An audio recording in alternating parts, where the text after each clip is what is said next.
And I did this verse. It was probably like 16 bars. It felt like I was rapping for like 4 hours. And it was probably about 40 seconds. And I got like this big reaction. People were dapping me up that I didn't even like. Like it was super great. And at that moment, I was like, if I can get this feeling, I don't have to be famous, I don't have to be any of those things. If I can get that feeling where nothing else matters, then that's it. Intrinsic motivation, whatever produces the flow is its own reward. And I was like, bet. So I've been in a flow state pretty much my entire life. Word. I'm like, you with me. I didn't think about anything else. It was just about getting to whatever the next thing was. So this flow state thing kept coming back. This intrinsic motivation is all I've ever really been guided by.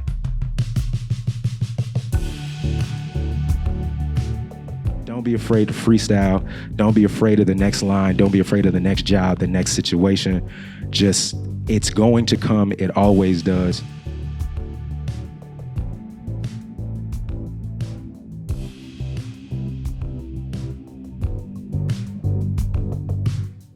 I feel really bad because like everything before this was, wow, everyone's doing cool things. And then there was great music. And then this guy's going to talk about rap. I do have these notes though, so periodically I'm gonna look at these because it's weird. I'm on stage and I'm not afraid of that, but this I'm like terrified of. I don't know why. Thank y'all for having me. Again, I'm Floco. I'm gonna try not to hold the mic like a rapper this morning. Thomas emailed me and he asked me for a title for this, and I panicked because I was like, it's not an album. Like, I didn't know I had to explain it. I thought I just had to come and like ramble for a little bit. And I just kind of panicked and I thought, don't go with the flow, be the flow, which is a Jay-Z line from a freestyle that he did a couple years ago. He did a concert for his streaming service Tidal, and he was doing like all the B-sides. So he was doing all the songs you never hear, like all the songs the real fans actually love. And then he did this freestyle in the middle of it, which if you know Jay-Z, everybody knows Jay-Z, right? You've at least heard of him. If you know Jay-Z, he acts like he's actually making it up on the spot when really he thought about it for a very long time. But he did this freestyle and he was talking about Spotify and YouTube and how they're not like treating artists fairly and things like that. And then he said that line, he was like, don't go with the flow, be the flow. And that stuck with me for a really long time because I'm a big Jay fan, one. But then two, I was just kind of like, that kind of doesn't make sense, but it does, like just the way he said it, like, and he's really good at that. And in hip hop, flow is that, like it's your tone, it's your cadence, it's your lyrics, it's your demeanor. Nowadays, it's how you dress. Like you can spit the greatest verse in the world, but if they don't like your shoes, that kind of takes it down. Which is wild because it used to be we were wearing like 7X t-shirts and no one told us that was crazy. And it was just like the bars were great and that's all they cared about. And we just looked wild. So like that's what flow is in hip hop. And it can either be pre-written or the other part, it can be freestyle. So where you're just coming up on the spot. So I could freestyle about your dress, or I could freestyle about your sweater. And it's all off the dome. And what Jay is really good at is he does both of those.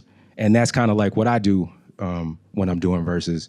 If I'm doing 8 bars, I'll give you like 4 and I'll scramble them in my head. It's kind of like looking at a teleprompter in my head, where I'll be like, all right, here's the rest of the verse. How can I like switch this up? How can I get a reaction out of you? So I'll make up 2 bars on the spot and then go with the rest of it. At that point, I've broken the line and you don't know if it's like written or a freestyle or whatever it is, and then I go about my day. All right, so I'm gonna move past that. So in psych terms, I'm sure everybody knows what the flow state is here, right? I kind of knew. I watched like a TED Talk 2 or 3 hours ago. It was like 35 minutes. It was really boring. But I was like, oh, okay, I get it. Like we just call it in the zone, and you have this thing called a flow state. And all these doctors that are way more qualified than me, they do all these studies and these interviews and these think tanks and things. And they came up, they said there were 7 characteristics for like when you're in a flow state. So the first one was completely involved in what you're doing, focus. Makes perfect sense, right? The second was a sense of ecstasy outside of everyday reality. I was like, that kind of sounds like acid, but all right. The third one was great inner clarity. I was like, cool. The fourth was knowing the activity is doable, which is really important. I was like, all right, self-confidence. The fifth was a sense of serenity, no worries about oneself. The sixth one was timelessness, thoroughly focused on the present. And I was like, cool, I've been in that zone where 6 hours goes by, so like I get that. But the last one was the one that stuck with me, and it was intrinsic motivation. Whatever produces flow becomes its own reward. And I was like, hang on. Intrinsic motivation, whatever produces the flow is its own reward. And I was like, bet. So I've been in a flow state pretty much my entire life. Word. I'm like, you with me, all right. So in psych terms, I've been in the flow my entire life. Little background, I'm from Willingboro, New Jersey. I was homeless twice as a kid, like with my family, and then I was homeless alone when I was 16 years old for about a year, or whatever it is. Life just kind of decided that was where I needed to be at the time. And when I brought that up in therapy this year, the way the therapist was looking at me, I was like, oh, I thought it was just, everybody has hard times. And I guess I was just too calm about it. And she was like, you haven't really thought about this, have you? And I was like, no, I didn't. Because at that time when I was in that situation, it was just about getting to the next thing. It wasn't about what people thought about me or whatever it is. It was like, where am I going to sleep? How am I going to eat? How am I going to get to the next situation?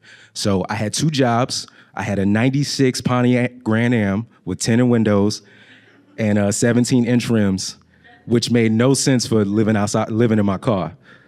But my whole thing was just whatever I have to do to get to the thing. And when we're younger, our imaginations are like a little bit easier to channel because we don't have as many distractions.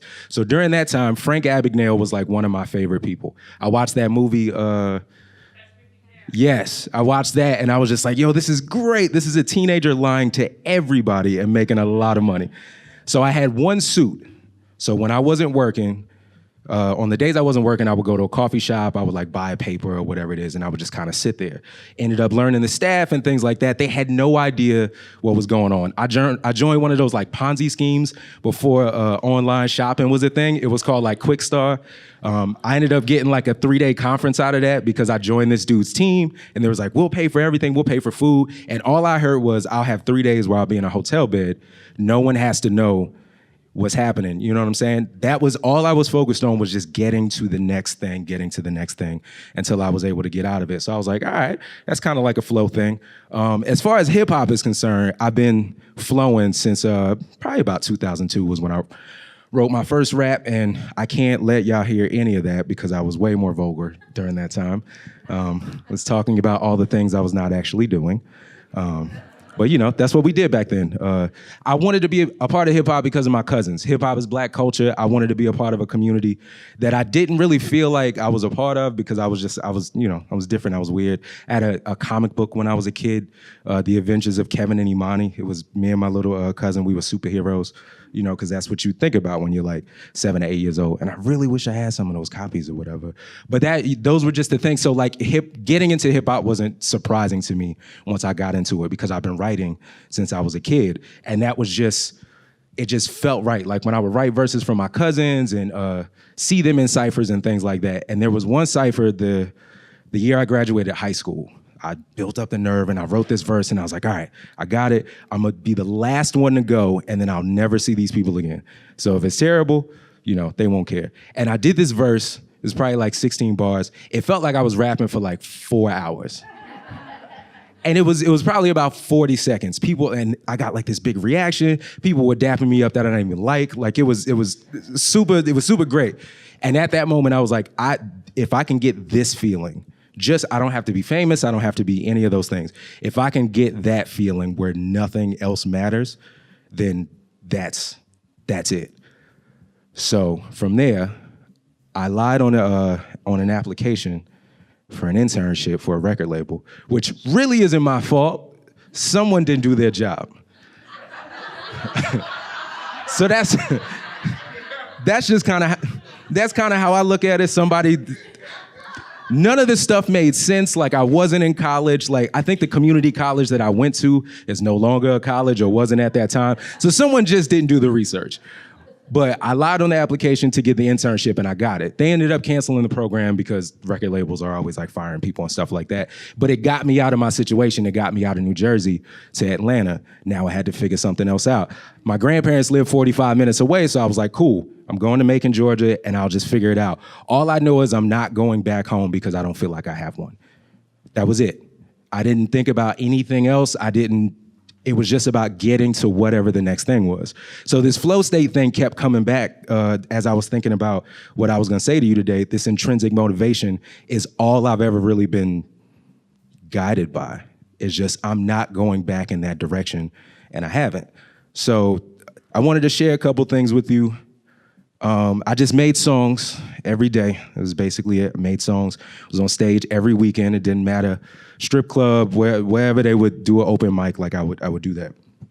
And I found out about this thing called Kickstarter at the time when crowdfunding wasn't like that big or whatever. And I wanted to do this album. I had a band. I was like, cool. I found out about this thing. We're gonna raise the money and do the album. And in Macon, Georgia is 10 years behind Atlanta, which is 20 years behind the rest of the country. So they were looking at me like I explained the concept of fire, that I was like, we're gonna raise the money to make a rap album and it's going to work. And nobody believed me, and we ended up raising the $3,000 or whatever it was to do a terrible full band album that I took off of iTunes after I wised up and realized that it was not actually that good. But I saw it and I was like, this is a thing and this is gonna work. And it taught me the business side of it. And I was like, there's another way to do this without just going to the record label office and rapping your head off and hoping somebody signs you or something like that. In 2013, I wanted to make a logo, and I didn't know anything about design at that time. And I sat down with the designer. I said, hey, I want to have a logo. I want to look professional. He told me how much it was. I left the meeting and I was just like, got to figure this out. A buddy of mine had a design firm. So I said, cool. I just kept bugging them. They gave me an internship. They gave me a paid internship for a summer. I made my own logo. And then at that point, my motivation became, I want to be able to walk into any studio, any creative house, any room, and understand everything that's going on. One, so you can't jerk me around. And two, if I can do the task as well, that's an added bonus for my resume. So record label and all of that is out of my mind at this point. I was like, I can do this without any of the things they say you need. So then I started thinking about connecting people. And the next year, I had to figure out a situation that I was in where it was, how do I get the hood and the hipsters to be in the same room and kick it? Because in Macon, Georgia, that does not happen. Cleveland, it happens. Macon, it does not happen. How do you get the young professionals that don't always want to be in the bars late at night because they get up and go to work in the morning? How do you get them to feel connected to the scene? And in hip hop, there's a thing called sampling. Everybody knows that, right? We take songs that are already there. Most of the time, we don't pay for them, but I mean, are you gonna pay for a Curtis Mayfield sample? Probably not. But, so there's a thing in hip hop called sampling, where we borrow ideas. And I came across this idea called Lunch Beat. It was an hour-long dance party during your lunch break. They were doing them all over the world. They started in like Stockholm or something like that. So I looked it up and there was no Georgia chapter. And I was like, okay, bet. We're gonna do Lunch Beat in Macon, and I'm just gonna invite all of these different people that I know and get them in the room. We'll have lunch. There's no alcohol. All you gotta do is dance. We did 12 of those and we had a couple hundred people come, and it turned into this really big thing. We got added like to the website and all of that. And again, all I was trying to do was solve the problem. That was it. I didn't realize how big of a deal that was for a city like Macon, Georgia, to actually try to get those different people. And it's one of those old cities where it's designed to, like, if you live on the east side, you got to take 2 buses to get downtown. So it's just, they do not want you to be any of those places. So it rustled a lot of feathers too, because city government was like, well, we don't really want these kinds of people to be down here at noon. But I was like, but you want their money though. So it solved a lot of that problem. And then the last thing I wanted to, this year, it actually just ended yesterday. I've always wanted to be Quincy Jones or Pharrell or whatever. We all would, right? You know, they're 70 and they look 40 or whatever it is. But I've always wanted to make soundtracks. I've always wanted to do scores for things. So I've just kind of put that out there. I was like, this is gonna come because everything else has, and I'm gonna just move on, and that's it. And I got a dream board in my house that has like all these stupid pictures and like all these cities I wanna go to and all that. And then it just has like pictures of sneakers and stuff like that because I'm vain. But I had coffee before this too, so I feel like I'm talking really fast. I'm sorry. But what was I talking about? Yeah, so I wanted to do soundtracks and things like that. And 2 years ago, I met a visual artist in Akron. His name is Micah Kraus. He does some really cool work, and I do some community engagement work for a magazine in Akron called The Devil Strip. He did these 3 covers, these 3 like collector's item covers, and one of them was one of his pieces, and it said "Bounce Back Like Rubber." Was all it said. Had a tire, like a Goodyear logo, and I was like, all right, cool. I put that on my wall, and I just kind of stared at it when I got this beat, and I was like, there's something in this. And it just, I don't know, it kind of came out, and I did this song called Bounce Back Like Rubber, and I didn't tell him for like probably about a year that he inspired that song, because I didn't know how that worked, and I was like, am I gonna have to cut him in? Like, I don't really... I told him that last night, and he was like, you would say that on the last day of the... But I ended up hitting him up and saying like, hey, you made this this piece of work that I made this song off of. Would love to have coffee with you or something like that. So we kept talking, we kept hanging out, and he had this exhibit downtown, and he tagged me in it on Instagram, and he was like, I'd love to see what you could do making a song like off of this piece. I was like, all right, cool. So I would go downtown and I would sit in front of the piece and just kind of like get ideas. I would make beats. I would go down there, listen to them. People probably thought I was homeless too, because people would come out of the night center across the street, and it'd be like 10 at night, and I was just sitting over there in the dark, just trying to figure it out. So I made this song. I sent him the song. He liked it, and we just kept doing that back and forth, sending ideas. And he said, I have this exhibition coming up in September. Would you like to make the soundtrack for it? And that was probably the first time in 15 years that I was like, something actually came back and I noticed it. So I made that album. The show ran from September 12th until last night. And as we were pulling all the stuff off the wall, I was thinking about this morning, and I was just like, I have been in a flow state for a very, very long time, and that's really tight. And then I typed like 3,000 words to come in here and ramble to you. So if I could leave you with anything, do your best to channel whatever you need to. Say whatever you need to yourself within reason. Don't, I was trying to think of like a dictator, but I was like, that could get crazy. Just don't, within reason, say whatever you need to, channel whatever you need to. There's this thing I do is like, there's a lot of places I haven't been able to travel.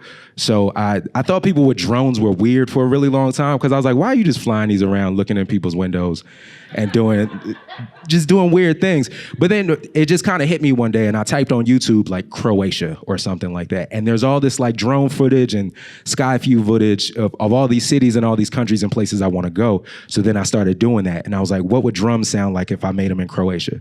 And I put that on the screen in the house, and I just make beats and things like that. Channel whatever you need to. You don't have to be in that particular place, in that space, in that position. Just go. And the last thing is, don't be afraid to freestyle.